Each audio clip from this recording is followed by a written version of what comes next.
박소입니다. 새로운 삶을 듣는 지난 13주 동안 저에게는 놀랍거나 큰 사건이 없었기 때문에 제가 이렇게 간증자로 뽑힐 줄은 몰랐습니다.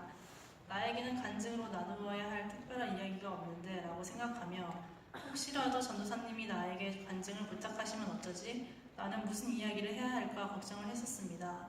저의 걱정이 현실이 되어버린 지금은 제가 가지고 있던 마음이 걱정이 아니라 하나님이 주신 예고였다는 생각이 듭니다.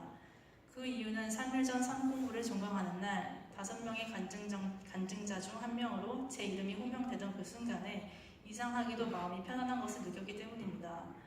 저는 어릴 때부터 꾸준히 교회에 속해 있었으며 저에게 교회랑 거부감이 전혀 없는 곳, 당연히 가야 하는 곳으로 정해져 있었습니다.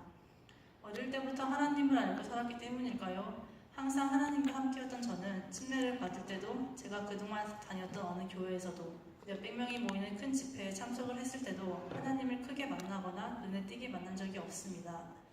저희 목녀님이 해주신 말씀처럼 하나님은 요란스러운 것을 좋아하지 않고 조용한 저의 성격에 맞게 조용하게 저를 만나주시고 잔잔하게 그동안의 제 삶 속에 함께 해주셨나 봅니다.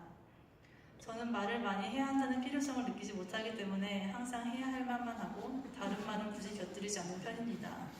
말을 많이 안 하며 살다 보니 당연스럽게 저의 언어 쪽 영역은 잘 발달하지 못했고 부족하며 자신이 없는 것이 되어버렸습니다.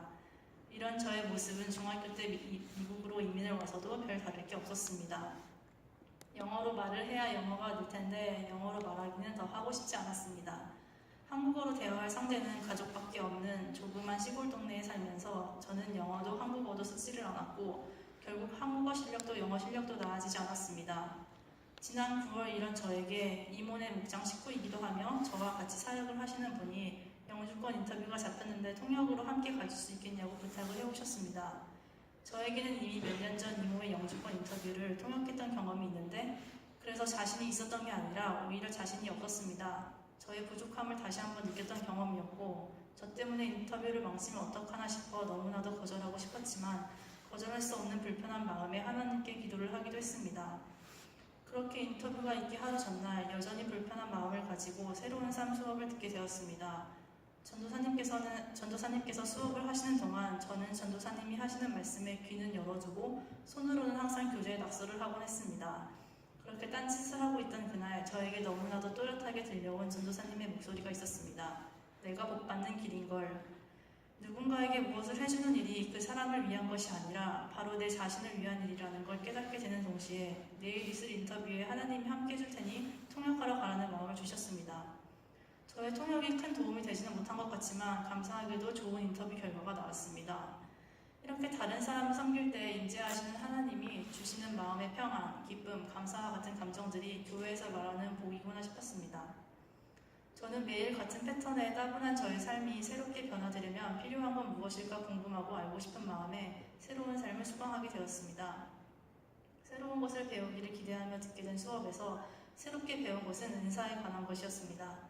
나는 가지고 있는 재능이 아무것도 없어서 나에겐 주어진 은사가 없는 줄 알았고 나도 방언이나 예언의 은사 같은 은사를 갖고 싶다 생각만 했었는데 수업을 통해 남을 돕는 일 또한 은사가 될 수 있다는 것을 알게 되었습니다. 앞서 말했던 통역대의 일처럼 은사는 우리가 사용하는 게 아니라 성령님께서 그분의 뜻에 따라 그분이 원하시는 때 원하는 장소에서 우리를 채우시고 그분의 능력을 우리를 통해 흘러가도록 하신다는 것입니다. 또한 중요한 것은 은사의 쓰임이지 소유가 아니라는 것이었습니다. 은사는 사랑 안에서 쓰여져야 하는데 저는 아직 사랑이 부족해 다른 사람을 흔쾌히 돕지 못할 때도 있습니다. 내가 하기 싫어도 하나님께서 원하셔서 섬기는 것을 순종이라고 배웠습니다. 하지만 저에게 순종은 여전히 어려운 과제로 남아있어 앞으로도 많은 노력이 필요한 부분인 것 같습니다. 이렇게 새로운 삶 공부를 통해서 새롭게 배운 것도 있지만 첫 수업에 배운 새로운 삶의 의미는 하나님과 더 깊은 관계로 나아가는 것이라고 하셨습니다. 하나님과 더 깊은 관계로 나아가기 위해 필요한 것들은 제가 새롭게 알아야 하는 것들이 아닌 이미 알고는 있지만 실천하지 못하는 것이 대부분이었습니다. 말씀을 가까이 하고 하나님을 신뢰하며 큐티를 하고 그리스도인으로서 거룩함을 추구하며 기도하는 것, 그 외에도 많은 것들이 있었습니다. 저는 그동안 기도는 하루에 딱 한 번, 하루를 마무리하며 잠들기 전에만 했었습니다. 식사 기도도 하는 날보다 안 하고 넘어가는 날이 더 많았습니다. 이런 제게 수업 시간에 배운 일상생활에서 성령님을 의식하며 친밀감을 가지고 함께 살기는 저를 자연스럽게 자연스럽게 하루 중 기도를 10번도 더하게 만들어 주었습니다. 아침에 눈뜨며 성령님께 굿모닝 인사를 하고 출근하는 차에 타서도 일터에 도착해서도 안 풀리는 일이 생겼을 때도 시시때때로 성령님을 부르게 되었고 그렇게 매 순간순간 하나님을 찾고 대화하게 된 것이 이번 수업을 통해 얻게 된 감사한 습관이자 가장 큰 변화인 것 같습니다.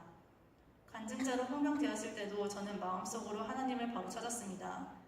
하나님, 저는 진짜 할 말이 없어요. 하나님이 간증을 시키셨으니까 간증문도 하나님이 써주세요 라고 투정을 부렸습니다. 저의 투정을 받아주시고 새로운 삶을 통해 저를 변화시키시고 간증까지 시키신 하나님께 감사드리고 바쁘신 생활 가운데도 저희의 공부를 인도해 주신 이재동 전도사님, 함께 공부한 목장 식구들과 35기 동기분들 감사합니다. 저의 간증을 들어주셔서 감사합니다. 하나님 많이 받으십니다.